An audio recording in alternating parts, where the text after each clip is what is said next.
अनिल मान नलवा से कांग्रेस के प्रत्याशी लोकसभा चुनाव में तो बड़ा गुणगान जयप्रकाश जेपी का कर रहे थे।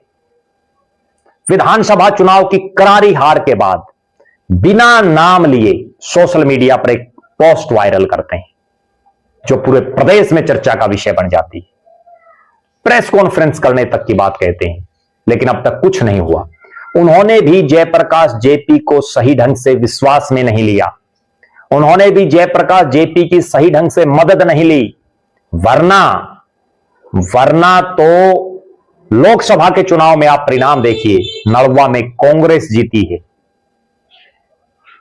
तो, और विधानसभा में बड़े भारी मार्जिन से हार गए कांग्रेस के प्रत्याशी।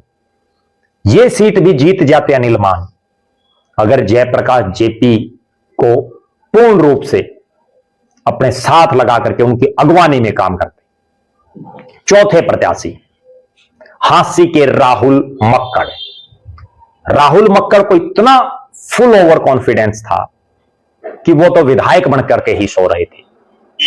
उन्होंने अपने विधानसभा क्षेत्र के जो बड़े बड़े गांव हैं, विशेषकर जो जाट और किसान बाहुल्य गांव हैं, उनमें भी जयप्रकाश जेपी के कार्यक्रम नहीं रखवाए और पहली बार विधायक बनने से फिर चूक गए, लगातार 2 हार।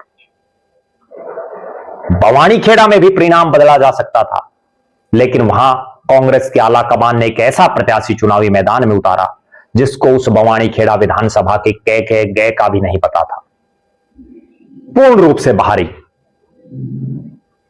इसलिए वो सीट हार गई। कुल मिलाकर के अगर नजर मारें, रणदीप सिंह सुरजेवाला बड़े नेता हैं, राष्ट्रीय महासचिव, अपने बेटे के अलावा किसी को नहीं जिता पाए।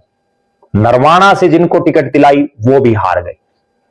कुमारी शैलजा के बारे में तो पूरे प्रदेश में ये चर्चाएं हैं कि उन्होंने तो चुनाव प्रचार से लगभग कन्नी काट रखी थी। आखिर के कुछ दिनों में इक्का दुक्का कहीं वो गई हैं, बहुत ज्यादा प्रचार उन्होंने नहीं किया। और वो जो प्रत्याशी उनके इलाके में जीते हैं, उनकी जीत का क्रेडिट भी नहीं उनको दिया जा सकता। क्यों नहीं दिया जा सकता? क्योंकि उन्होंने बहुत ज्यादा, जितनी मेहनत उन्होंने अपने लोकसभा के चुनाव में की, उसका 10% भी उन्होंने विधानसभा के चुनाव में नहीं किया। तो आप अंदाजा लगाइए कि क्रेडिट कैसे दिया जाए। इनके अलावा कैप्टन अजय सिंह यादव खुद का बेटा ही हार गया और प्रदेश में कोई ऐसा बड़ा चेहरा कांग्रेस के पास बचा भी नहीं है। लिहाजा हम ये कह सकते हैं कि हुड्डा परिवार के बाद अगर कांग्रेस पार्टी में ग्राउंड जीरो पर मेहनत करने वाला कोई नेता है